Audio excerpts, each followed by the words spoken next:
السلام علیکم ورحمۃ اللہ۔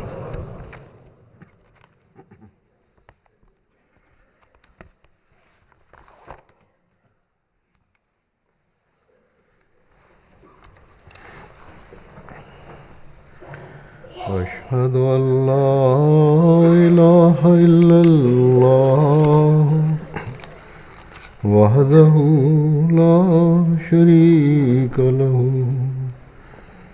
وأشهد أن محمدا عبده ورسوله أما بعد فأعوذ بالله من الشيطان الرجيم بسم الله الرحمن الرحيم الحمد لله رب العالمين الرحمن الرحيم مالك يوم الدين إياك نعبد وإياك نستعين اهدنا الصراط المستقيم صراط الذين أنعمت عليهم غير المغضوب عليهم ولا الضالين۔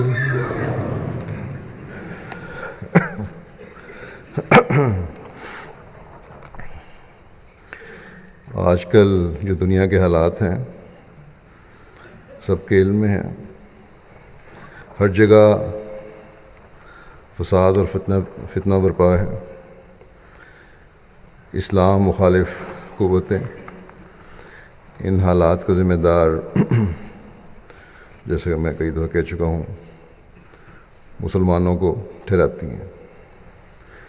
یہ بھی ٹھیک ہے کہ بعض مسلمان گروہ اور تنظیمیں اسلام کے نام پر مسلمان ممالک میں بھی اور غیر مسلم ممالک میں بھی ایسی حرکات کر رہی ہیں جو ظلم و بربریت کے علاوہ کچھ نہیں، اور اسلام کی تعلیم کا اس سے دور کا بھی واسطہ نہیں۔ لیکن یہ بھی حقیقت ہے کہ ایک منصوبہ بندی کے تحت مسلمانوں کے اندر یہ حالات پیدا کیے گئے ہیں اور کیے جا رہے ہیں۔ اسلام کو نقصان عموماً خود غرض مسلمانوں اور منافقین نے ہی پہنچایا ہے،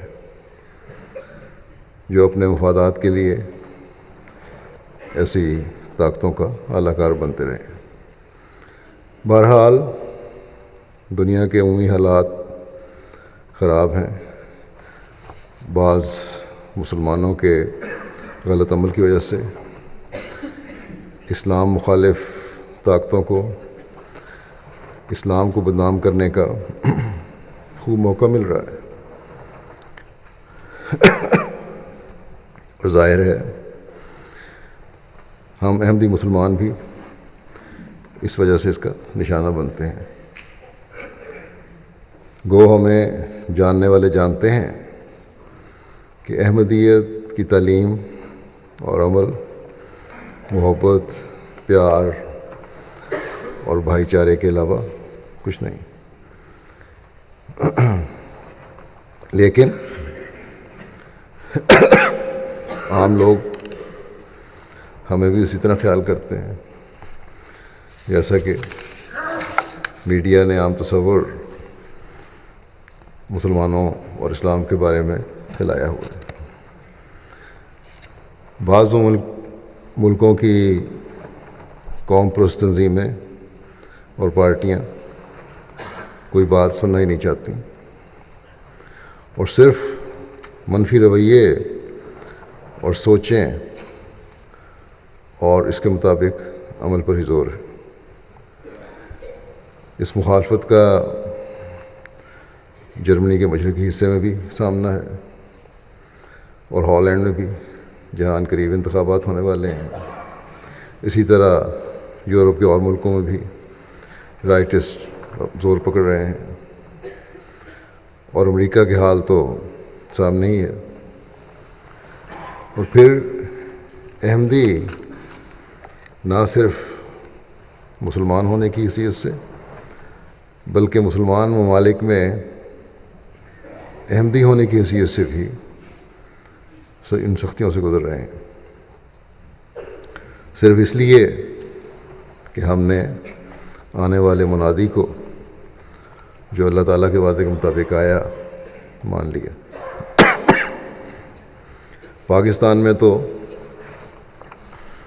ظالمانہ قانون کی وجہ سے مولوی کو کھلی چھٹی ملی ہوئی ہے، اور مولوی کے ڈر سے عدالتیں بھی انصاف نہ کرنے پر مجبور ہیں۔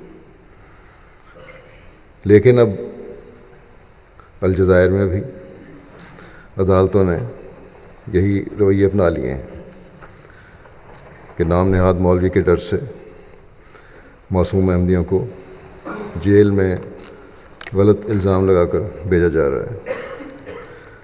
اس وقت بھی وہاں کم از کم 16 احمدیت کی وجہ سے جیل کی سزا کاٹ رہے ہیں۔ تو ایسے میں ایک احمدی کو کیا کرنا چاہیے؟ ہمارے پاس نہ دنیاوی حکومت ہے، نہ ہی دنیاوی دولت اور تیل کا پیسہ ہے۔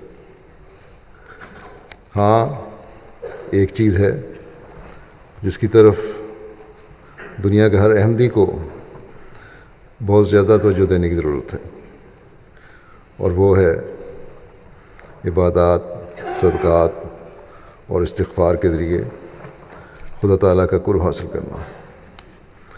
یہی چیزیں ہیں جو اللہ تعالیٰ کے رحم کو جوش میں لاتی ہیں، اور انسان اللہ تعالیٰ کی پناہ میں آتا ہے۔ عبادات کی طرف، اور خاص طور پر نمازوں کی طرف، ان کی ادائیگی کی طرف میں گزشتہ خطبات میں توجہ دلا چکا ہوں۔ آج صدقات اور استغفار کے حوالے سے زیادہ بات کروں گا کہ یہ خدا تعالیٰ کے رحم کو حاصل کرنے کا ذریعہ ہے۔ انسان کے اندر بے شمار کمزوریاں ہوتی ہیں۔ بسا اوقات ہم دنیاوی کاموں کی مصروفیت کی وجہ سے اپنی باتوں کی ادائیگی کا بھی حق ادا نہیں کرتے۔ کوئی ذاتی مشکل آئے تو تھوڑے سے صدقے کی طرف توجہ پیدا ہو جاتی ہے، ورنہ نہیں۔ استغفار کی طرف توجہ کا جو حق ہے وہ ادا نہیں کرتے۔ اگر ہم میں سے ہر ایک اپنا جائزہ لے تو یہ چیز واضح ہو جائے گی کہ ہم میں سے اکثر یہ حق ادا نہیں کرتے۔ بس اگر اللہ تعالیٰ کے فضلوں کو حاصل کرنا ہے اور اس کے رحم کو جوش دلانے والا، اور دشمنوں اور مخالفین مخالفین کی کوششوں کو ناکام و نامراد کرنے والا بننا ہے، تو ہمیں ان باتوں کی طرف بہرحال توجہ دینی ہوگی جو اللہ تعالیٰ کی رضا اور اس کی بخشش کو حاصل کرنے والے ہیں۔ جب اللہ تعالیٰ فرماتا ہے کہ میں توبہ و استغفار اور صدقات قبول کرتا ہوں، تو یہ اس لیے کہ تم توبہ اور استغفار کی طرف توجہ دو، تاکہ تمہاری مشکلات دور کروں، تمہاری بے چینیاں دور کروں، تمہیں اپنے قریب کروں، تمہارے گزشتہ گناہوں کو معاف کروں، تمہیں صحیح اب بننے کی توفیق عطا کروں، تم پر اپنا رحم کروں، جیسا کہ اس آیت میں بھی قرآن کریم میں اللہ تعالیٰ فرماتا ہے کہ الم یعلم ان اللہ ہوا یقبل التوبۃ عن عبادہ ویاخذ الصدقات وان اللہ هو التواب الرحیم، یعنی کیا انہیں معلوم نہیں کہ اللہ تعالیٰ ہی اپنے بندوں کی توبہ قبول کرتا ہے اور صدقات قبول کرتا ہے، اور اللہ تعالیٰ ہی ہے جو توبہ قبول کرنے والا اور بار بار رحم کرنے والا ہے۔ صدقے اور دعا کی اہمیت اور تعلق کے بارے میں ایک موقع پر حضرت مسیح موعود علیہ السلام نے فرمایا کہ صدقہ صدق سے لیا گیا ہے۔ جب کوئی شخص خدا تعالیٰ کی راہ میں صدقہ دیتا ہے تو معلوم ہوا خدا تعالیٰ سے صدق رکھتا ہے، سچائی کا تعلق رکھتا ہے۔ دوسرا، دعا۔ فرمایا کہ دعا کے ساتھ قلب پر سوز و گداز اور رقت پیدا ہوتی ہے۔ دعا وہ ہے جو دل میں سوز اور رقت پیدا کرے۔ دعا میں ایک قربانی ہے۔ صدق اور دعا، اگر یہ دو باتیں میسر آ جائیں تو ایک سیر ہے، ایک کامیاب علاج ہے اگر یہ دونوں باتیں میسر آ جائیں۔ بس استغفار بھی دعا ہی ہے، اور جب انسان اپنے گناہوں سے اور اپنی کمزوریوں کو سامنے رکھتے ہوئے دعا کرتا ہے تو ایک رقت اور جوش پیدا ہوتا ہے، اور ہونا چاہیے۔ دل میں ایک درد پیدا ہونا چاہیے۔ صرف منہ سے استغفر اللہ کہنے اور توجہ اللہ تعالیٰ کے بجائے کہیں اور رہنے سے مقصد پورا نہیں ہوتا۔ بس اللہ تعالیٰ دعاؤں کو سنتا ہے، اور صدقات کو جو بے چینی کی حالت میں اللہ تعالیٰ کا رحم حاصل کرنے کے لیے دیے جاتے ہیں، اللہ تعالیٰ انہیں قبول کرتا ہے۔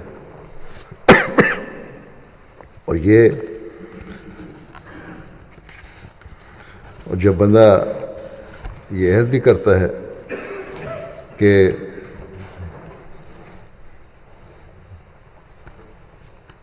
آئندہ میں اپنی کمزوریوں سے بچنے کی بھرپور کوشش کروں گا، اور جب بندہ اللہ تعالیٰ کا رحم جذب کرنے کی کوشش کرے تو پھر اللہ تعالیٰ نے حضرت صلی اللہ علیہ وسلم کے ذریعے سے ہمیں یہ خوشخبری بھی دی ہے کہ دعاؤں اور صدقات کو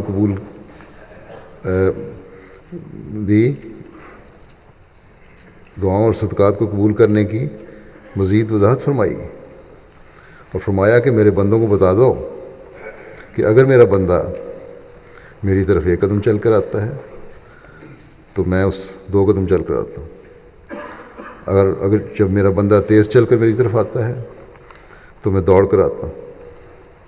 بس اللہ تعالیٰ کے رحم کی کوئی انتہا نہیں۔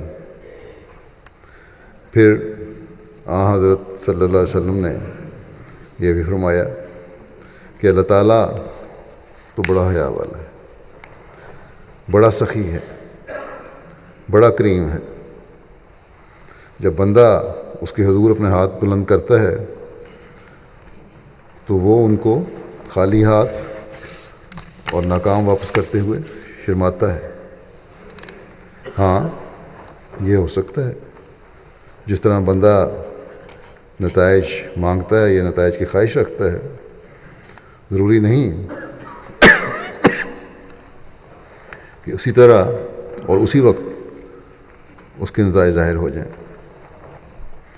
بعض دفعہ اللہ تعالیٰ کی حکمت کے تحت کچھ عرصے بعد اور کسی اور رنگ میں ان دعاؤں اور صدقات کے نتائج ظاہر ہو رہے ہوتے ہیں۔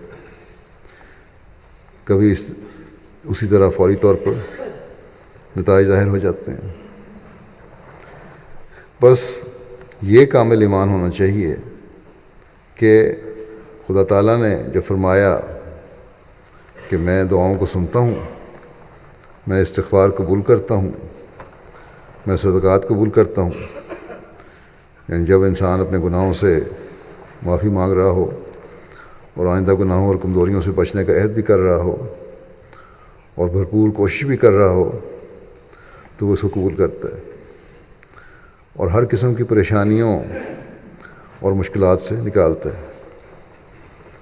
ہمیشہ یاد رکھنا چاہیے کہ اللہ تعالیٰ ہمارے دلوں کا حال جانتا ہے، اس لیے ہمارے دکھاوے کے عمل اس کے ہاں قبول نہیں ہوتے، اور خالص ہو کر عمل کیے جائیں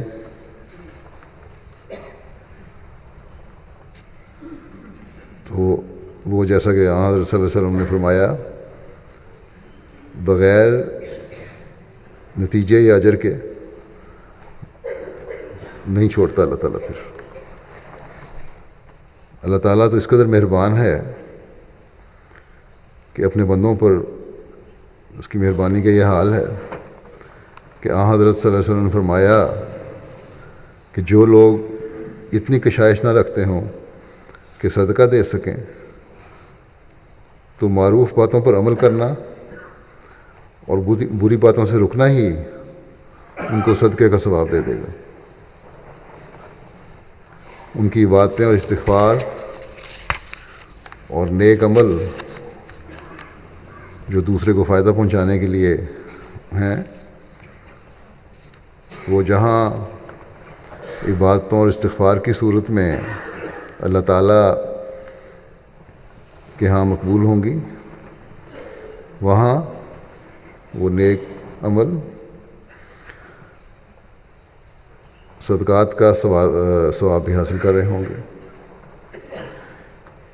ایک صاحب حیثیت شخص صدقات دے کر جو ثواب کما رہا ہوگا، ایک غریب شخص اپنی نیک نیت کی وجہ سے، بشرطے کہ وہ باقی احکامات پر عمل کر رہا ہے، صدقات کا بھی برابر کا ثواب کما رہا ہوگا۔ بس ایسے پیار کرنے والے خدا کا کس طرح ہمیں شکر ادا کرنا چاہیے، جس نے نہ صرف ہمیں اپنی کمزوریوں سے بچنے کے طریقے سکھائے، بلکہ یہ بھی فرما دیا کہ میں تمہارے ان عملوں کو جو تم کمزوریوں اور گناہوں سے بچنے کے لیے کرتے ہو قبول کرتے ہوئے تمہیں مشکلات اور مصائب سے بھی نجات دوں گا۔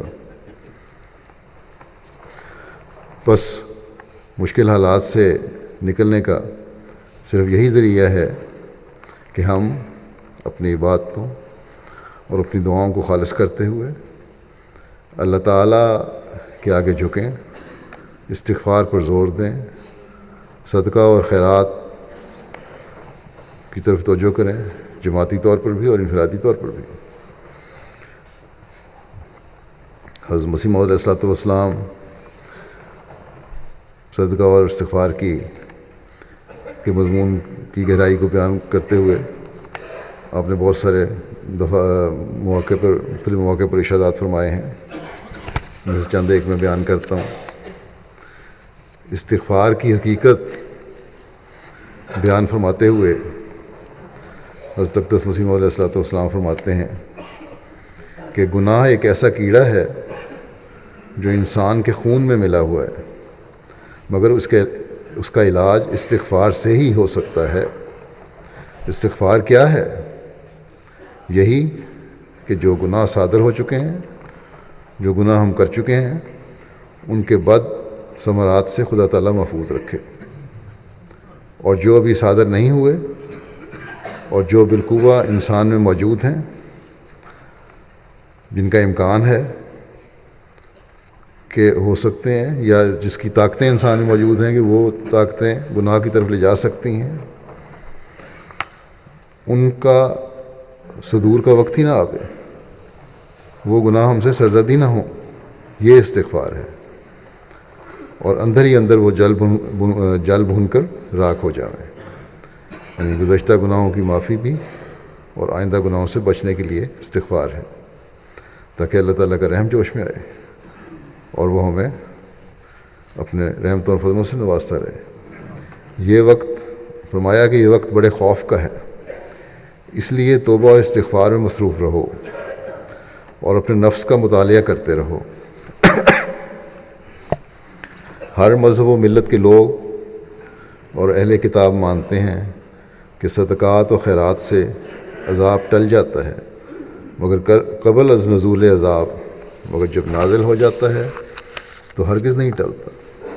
بس تم ابھی سے استغفار کرو اور توبہ میں لگ جاؤ، تا تمہاری باری نہ آوے اور اللہ تعالیٰ تمہاری حفاظت کرے۔ ابھی تو یہ چھوٹی مشکلات ہیں، لیکن یہ چھوٹی چھوٹی مشکلات ہیں جو ہمیں نظر آ رہی ہیں سامنے، لیکن جس طرح دنیا جا رہی ہے، جس طرح انسان بے لگام ہو رہا ہے، جس طرح اللہ تعالیٰ کی ناراضگی کے سامان ہو رہے ہیں، تو انسان اس تباہی کی طرف جا رہا ہے جو انسان کے اپنے ہاتھوں سے ہونی ہے۔ اللہ تعالیٰ کی ناراضگی کو بھڑکا رہی ہے دنیا۔ بس ایسے وقت میں حضرت مسیح موعود علیہ السلام کو ماننے والوں کا یہ کام ہے کہ جہاں ہم اپنے آپ کو بد اثرات سے بچانے کے لیے توبہ اور استغفار پر زور دیں، وہاں عمومی طور پر بھی دنیا کے لیے بھی دعا کریں کہ اللہ تعالیٰ ان کو بھی عقل دے۔ پھر استغفار کی حقیقت بیان کرتے ہوئے حضرت مسیح موعود علیہ السلام مزید فرماتے ہیں کہ جاننا چاہیے کہ اللہ تعالیٰ کے قرآن شریف نے 2 نام پیش کیے ہیں، الحی اور القیوم۔ الحی کے معنی ہیں خود زندہ اور دوسروں کو زندگی عطا کرنے والا، القیوم خود قائم اور دوسروں کے قیام کا اصلی باعث۔ ہر ایک چیز کا ظاہری باطنی قیام اور زندگی انہی دونوں صفات کے طفیل سے ہے۔ پس حی کا لفظ چاہتا ہے کہ اس کی عبادت کی جائے، جیسا کہ اس کا مظہر سورہ فاتحہ میں ایاک نعبد ہے، اور القیوم چاہتا ہے کہ اس سے سہارا طلب کیا جائے۔ اس کو ایاک نستعین کے لفظ سے ادا کیا گیا۔ فرمایا کہ حی کا لفظ عبادت کو اس لیے چاہتا ہے کہ اس نے پیدا کیا اور پھر پیدا کر کے چھوڑ نہیں دیا۔ جیسے مثلا معمار جس نے عمارت کو بنایا ہے، اس کے مر جانے سے عمارت کا کوئی حرج نہیں ہے، مگر انسان کو خدا کی ضرورت ہر حال میں لاحق رہتی ہے۔ اس لیے ضروری ہوا کہ خدا سے طاقت طلب کرتے رہیں، اور یہی استغفار ہے۔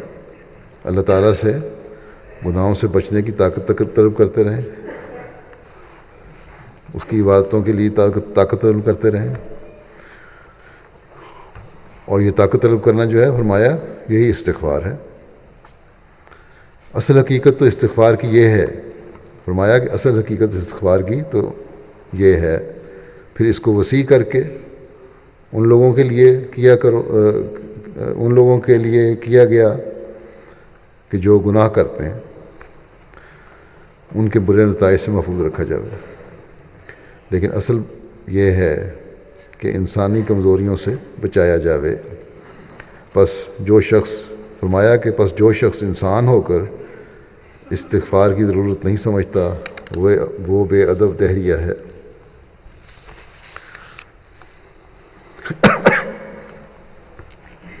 اللہ تعالیٰ کا قرب حاصل کرنے اور توبہ و استغفار کی اہمیت بیان فرماتے ہوئے حضرت مسیح علیہ السلام فرماتے ہیں کہ انسان بہت بڑے کام کے لیے بھیجا گیا ہے۔ اس کام کی تفصیل آپ نے یہ بیان فرمائی اس سے پہلے کہ انسان اپنی حالت میں پاک تبدیلی پیدا کرے، یہ بہت بڑا کام ہے انسان کے لیے کہ اپنی حالتوں میں پاک تبدیلی پیدا کرے اور خدا تعالیٰ سے صلح کرے، اس کو ناراض نہ کرے، اور پتہ کرے کہ کس غرض کے لیے دنیا میں آیا ہے۔ یہ بھی علم ہونا چاہیے انسان کو کہ کس غرض کے لیے دنیا میں آیا ہے، اور یہ غرض جیسا کہ ہم جانتے ہیں اللہ تعالیٰ نے بیان بھی فرمائی ہے کہ اللہ تعالیٰ کی عبادت کر کے اس کا قرب حاصل کرنا ہے۔ بہرحال پھر آپ فرماتے ہیں بہت بڑے کام کے لیے بھیجا گیا ہے، لیکن جب وقت آتا ہے اور وہ اس کام کو پورا نہیں کرتا تو خدا پھر اس کا کام تمام کر دیتا ہے۔ خادم کو ہی دیکھ لو کہ جب وہ ٹھیک کام نہیں کرتا تو آقا اس کو الگ کر دیتا ہے۔ پھر خدا تعالیٰ اس وجود کو کیوں کر قائم رکھے جو اپنے فرض کو نہیں ادا نہیں کرتا۔ آپ مثال دیتے ہوئے فرماتے ہیں کہ ہمارے مرزا صاحب یعنی حضرت مسیم علیہ السلام کے والد مرحوم غفور 50 برس تک علاج کرتے رہے۔ ان کا قول تھا کہ ان کو کوئی حکمی نسخہ نہیں ملا۔ سچ یہی ہے کہ خدا تعالیٰ کے اذن کے بغیر ہر ایک ذرہ جو انسان کے اندر جاتا ہے کبھی مفید نہیں ہو سکتا۔ فرمایا کہ توبہ و استغفار بہت کرنی چاہیے تا خدا تعالیٰ اپنا فضل کرے۔ جب خدا تعالیٰ کا فضل آتا ہے تو دعا بھی قبول ہو جاتی ہے۔ خدا نے یہی فرمایا ہے کہ دعا قبول کروں گا، اور کبھی کہا کہ میری قضاء و قدر مانو۔ اس لیے حضرت مسلم فرماتے ہیں کہ اس لیے میں تو جب تک اذن نہ ہو لے کم امید قبولیت کی کرتا ہوں۔ بندہ نہایت ہی ناتواں اور بے بس ہے، بس خدا کے فضل پر نگاہ رکھنی چاہیے، اور اللہ تعالیٰ کے فضل پر نگاہ رکھنے کے لیے ہر وقت خدا تعالیٰ پر نگاہ رکھنے کی ضرورت ہے، اس سے جڑے رہنے کی ضرورت ہے، توبہ استغفار کرنے کی ضرورت ہے، اللہ تعالیٰ کا حق ادا کرنے اور اس کے بندوں کا حق ادا کرنے کی ضرورت ہے۔ پھر اس بات کو بیان فرماتے ہوئے کہ رونا اور صدقات فرد قرارداد جرم کو رد کر دیتے ہیں۔ آپ علیہ السلام فرماتے ہیں کہ دعا بہت بڑی سپر کامیابی کے لیے ہے۔ یونس کی قوم گریہ ازاری اور دعا کے سبب آنے والے عذاب سے بچ گئی۔ میری سمجھ میں فرمایا کہ میری سمجھ میں مغاظبت کو کہتے ہیں، یعنی آپس میں غضبناک ہونا اور ایک دوسرے سے غصہ کرنا یا کسی بات پر غصہ کرنا۔ فرمایا میری سمجھ میں تو مغاظبت کو کہتے ہیں، اس غصے کے اظہار کو اور ناراضگی کو۔ فرمایا کہ اور ہوت مچھلی کو کہتے ہیں، اور نون تیزی کو بھی کہتے ہیں اور مچھلی کو بھی۔ پس حضرت یونس کی وہ حالت ایک مغاظبت کی حالت تھی، غصے کی حالت تھی۔ اصل یوں ہے کہ عذاب کے ٹل جانے سے ان کو شکوہ اور شکایت کا خیال گزرا کہ پیش گوئی اور دعا یوں ہی رائے گاں گئیں، اور یہ بھی خیال گزرا کہ میری بات پوری کیوں نہ ہوئی۔ بس یہی مغاظبت کی حالت تھی۔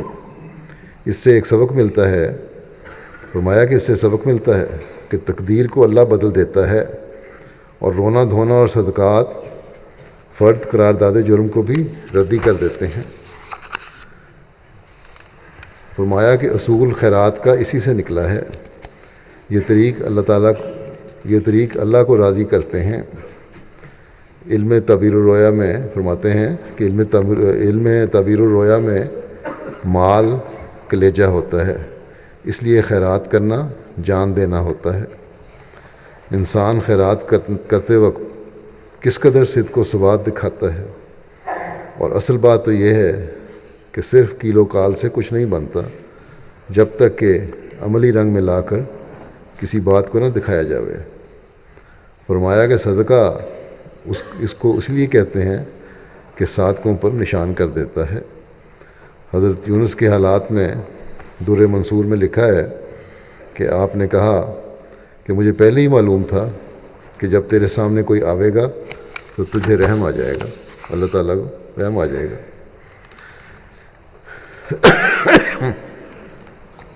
ایک مجلس میں حضرت مسیح موعود نے فرمایا، جس کی تفصیل اخبار البدر میں چھپی ہے، کہ بعض لوگ آئے باہر سے جمعے کی نماز کے بعد،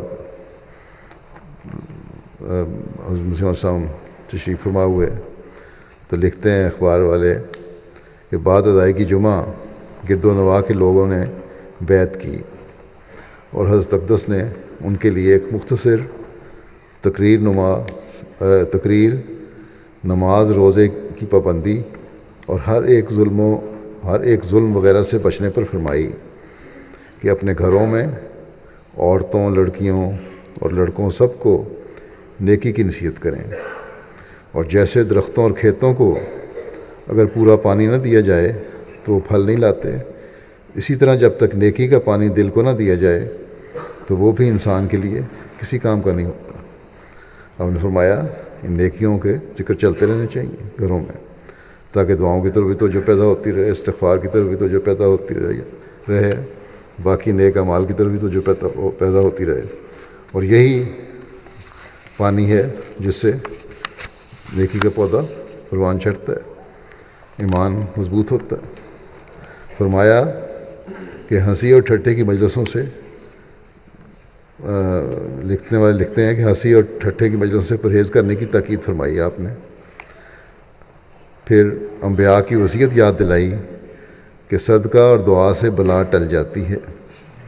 اگر پیسہ نہ ہو، فرمایا کہ اگر پیسہ نہ ہو تو ایک بوکا پانی کا کسی کو بھر دو، یعنی کنویں میں سے ڈول ڈالتے ہیں، ڈول ڈال کے پانی بھر دو، تو یہ بھی صدقہ ہے۔ فرمایا کہ اپنے مال اور بدن سے کسی کی خدمت کر دینی، یہ بھی صدقہ ہے۔ بس اللہ تعالیٰ کے فضل کو حاصل کرنے کے لیے عبادتوں کی پابندی جہاں ضروری ہے، وہاں ہر قسم کے ظلم و زیادتی سے بچنا بھی ضروری ہے، اور لوگوں کے کام آنا بھی ضروری ہے۔ گھروں میں بجائے زیادہ وقت دنیاوی شغلوں میں گزارنے کے نیکی کی باتیں کرنے کی طرف توجہ دلانے کی ضرورت ہے۔ ایسی مجلسوں سے بچنے کی ضرورت ہے جہاں صرف ہنسی ٹھٹھا ہو رہا ہو، دوسروں کا مذاق اڑایا جا رہا ہو، اور جیسا کہ حضرت صلی اللہ علیہ وسلم نے فرمایا، یہ معروف باتیں ہیں جو صدقہ ہیں۔ لوگوں کے کام آنا بھی صدقہ ہے، جو مشکلات کو دور کرتے ہیں لوگوں کی، وہ بھی صدقہ دیتا ہے۔ بس اس طرف ہمیں توجہ دینی چاہیے۔ پھر حضرت مسیح علیہ الصلوۃ والسلام نے ایک موقع پر فرمایا کہ تمام مذاہب کے درمیان یہ امر متفق ہے کہ صدقہ و خیرات کے ساتھ بلا ٹل جاتی ہے، اور بلا کے آنے کے متعلق خدا تعالیٰ پہلے سے خبر دے تو وہ وعید کی پیش گوئی ہے۔ بس صدقہ و خیرات سے اور توبہ کرنے اور خدا تعالیٰ کی طرف رجوع کرنے سے وعید کی پیش گوئی بھی ٹل سکتی ہے۔ فرمایا 1,24,000 پیغمبر اس بات کے قائل ہیں کہ صدقات سے بلا ٹل جاتے ہیں۔ اگر بلا ایسی شے ہے کہ وہ ٹل نہیں سکتی تو پھر صدقہ و خیرات سب عبث ہو جاتے ہیں۔ بس اللہ تعالیٰ جب فرماتا ہے کہ میں صدقات قبول کرتا ہوں تو وہ ایسی صورت میں بھی قبول کرنے کی طاقت رکھتا ہے اور قبول کرتا ہے جس کے بارے میں وہ بعض اوقات اپنے انبیاء اور فرستادوں کے ذریعے سے بتا بھی دیتا ہے کہ ایسا ہوگا، انذار کی پیشگوئی بھی ہو جاتی ہے، جیسا کہ یونس کی قوم کے بارے میں تھا، اور اس کی قوم دعا اور صدقہ اور رونے دھونے سے بچ گئی، اور وہ جو تباہی کی پیشگوئی تھی وہ ٹل گئی۔ بس جب انبیاء کی گئی پیشگوئیاں بھی ٹل سکتی ہیں صدقہ و خیرات سے، تو پھر جو مشکلات انسان کے اپنے عملوں کا نتیجے میں عمل سامنے آتی ہیں، خدا تعالیٰ کو بھولنے کے نتیجے میں سامنے آتی ہیں، وہ کیوں خدا تعالیٰ کی طرف رجوع کرنے سے، استغفار اور توبہ کرنے سے اور صدقات کرنے سے نہیں ٹل سکتی؟ یقیناً ٹل سکتی ہیں، بشرطے کہ ہمارا رونا دھونا، دعا کرنا، صدقات کرنا بھی اللہ تعالیٰ کے حکم کے مطابق ہو۔ حضرت صلی اللہ علیہ وسلم نے ایک موقع پر فرمایا کہ صدقہ خدا تعالیٰ کے غضب کو ٹھنڈا کرتا ہے اور برائی کی موت کو دور کرتا ہے۔ پھر فرمایا کہ صدقہ دے کر آگ سے بچو، خواہ آدھی کھجور خرچ کرنے کی توفیق ہو۔ اور پہلے ہم آپ کا یہ فرمان بھی سن چکے ہیں کہ اچھی باتوں، نیک باتوں پر عمل کرنا اور بری باتوں سے رکنا بھی صدقہ ہے۔ بس ان باتوں کو ہمیں ہمیشہ اپنے سامنے رکھنا چاہیے، لیکن ساتھ ہی یہ بھی یاد رکھنا چاہیے کہ پہلے بھی جس کا ذکر ہو چکا ہے کہ استغفار اور دعاؤں کی طرف توجہ بھی انتہائی ضروری ہے۔ دل سے نکلی ہوئی استغفار آئندہ گناہوں سے بھی بچاتی ہے اور اللہ تعالیٰ کے رحم کو بھی جوش میں لاتی ہے اور اس کا قرب بھی دلاتی ہے۔ حضرت صلی اللہ علیہ وسلم نے ایک موقع پر فرمایا کہ تم میں سے جس کے لیے باب دعا کھولا گیا تو گویا اس کے لیے رحمت کے دروازے کھول دیے گئے، اور اللہ تعالیٰ سے جو چیز مانگی جاتی ہے اس میں سب سے زیادہ، فرمایا کہ جو اللہ تعالیٰ سے جو چیز مانگی جاتی ہے اس میں سے سب سے زیادہ اسے عافیت طلب کرنا محبوب ہے۔ اللہ تعالیٰ کی عافیت طلب کی جائے، اس کی پناہ میں آیا جائے۔ حضرت صلی اللہ علیہ وسلم نے فرمایا کہ دعا اس ابتلا کے مقابلے پر جو آ چکا ہو اور اس کے مقابلے پر جو ابھی نہ آیا ہو نفع دیتی ہے۔ فرمایا کہ اے اللہ کے بندو، تم پر لازم ہے کہ تم دعا کرنے کو اختیار کرو۔ پھر حضرت مسیح موعود علیہ السلام فرماتے ہیں کہ یاد رکھو، غفلت کا گناہ پشیمانی کے گناہ سے بڑھ کر ہوتا ہے۔ یہ گناہ زہریلا اور قاتل ہوتا ہے۔ توبہ کرنے والا تو ایسا ہی ہوتا ہے کہ گویا اس نے گناہ کیا ہی نہیں۔ جس نے سچی توبہ کی، استغفار کیا، اپنے گزشتہ گناہوں کی معافی مانگی، آئندہ گناہوں سے بچنے کا عہد کیا، اس طرح ہے گویا اس نے گناہ کیا ہی نہیں۔ فرمایا کہ جس کو معلوم ہی نہیں کہ میں کیا کر رہا ہوں، وہ بہت خطرناک حالت میں ہے۔ بس ضرورت ہے کہ غفلت کو چھوڑ دو، پتہ ہونا چاہیے کہ ہم کیا کر رہے ہیں، ہمارے ہر عمل کیسا ہے۔ فرمایا کہ اور اپنے گناہوں سے توبہ کرو اور خدا تعالیٰ سے ڈرتے رہو۔ جو شخص توبہ کر کے اپنی حالت کو درست کر لے گا وہ دوسروں کے مقابلے میں بچایا جائے گا۔ بس دعا اسی کو فائدہ پہنچا سکتی ہے جو خود بھی اپنی اصلاح کرتا ہے اور خدا تعالیٰ کے ساتھ اپنے سچے تعلق کو قائم کرتا ہے۔ فرمایا کہ پیغمبر کسی کے لیے اگر شفاعت کرے لیکن وہ شخص جس کی شفاعت کی گئی ہے اپنی اصلاح نہ کرے اور غفلت کی زندگی سے نہ نکلے تو وہ شفاعت اس کو فائدہ نہیں پہنچا سکتی۔ اللہ تعالیٰ ہمیں توفیق عطا فرمائے کہ دعا کی حقیقت کو سمجھنے والے ہوں، خالص ہو کر اللہ تعالیٰ کے آگے جھکنے والے ہوں، استغفار کی طرف توجہ دینے والے ہوں، اپنے پچھلے گناہوں کی بخشش اللہ تعالیٰ کے حضور جھکتے ہوئے طلب کرنے والے ہوں، اور آئندہ گناہوں سے بچنے کا عہد کر کے پھر اس کی بھرپور کوشش کرنے والے ہوں، بلاؤں کو دور کرنے کے لیے ایسے صدقات ادا کرنے والے ہوں جو خدا تعالیٰ کے ہاں مقبول ہوں۔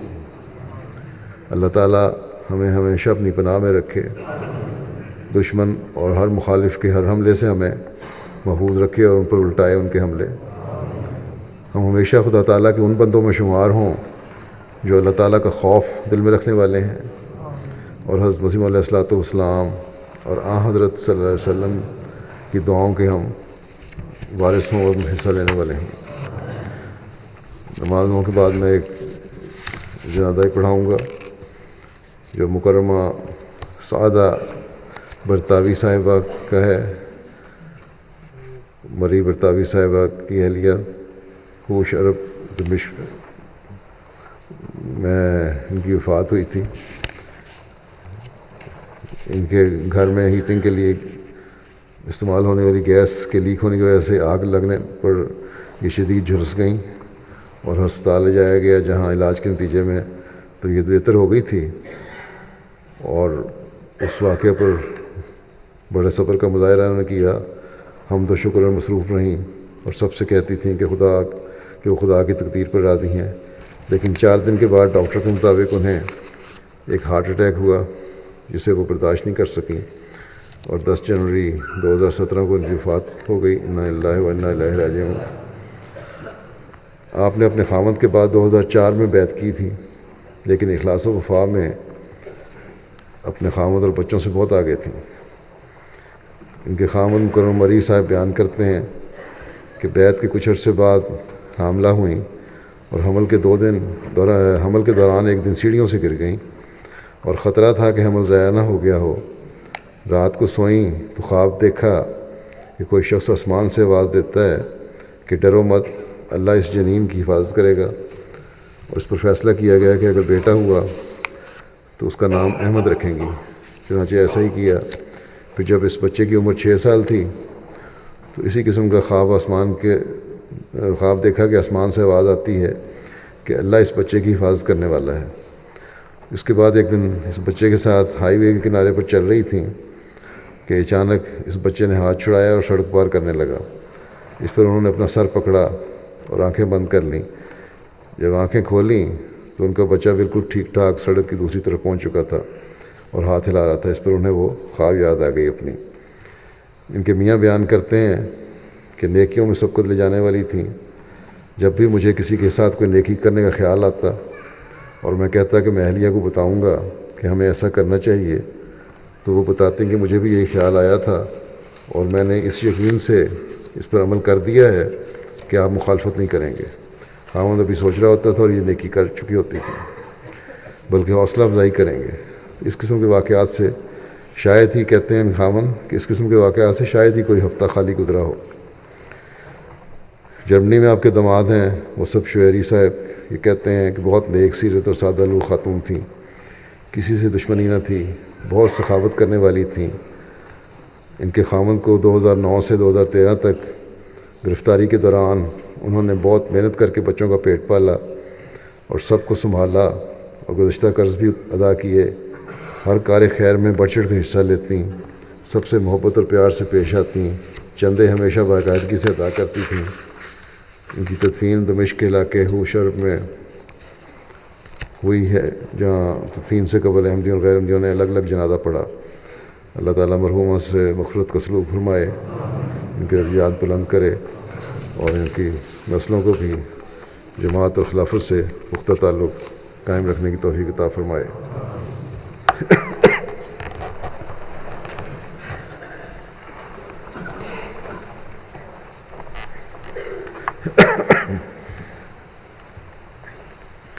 الحمد لله نحمده ونستعينه ونستغفره ونؤمن به ونتوكل عليه ونعوذ بالله من شرور أنفسنا ومن سيئات أعمالنا من يهده الله فلا مضل له ومن يضلل فلا هادي له ونشهد أن لا إله إلا الله ونشهد أن محمدا عبده ورسوله عباد الله رحمكم الله إن الله يأمر بالعدل والإحسان وإيتاء ذي القربى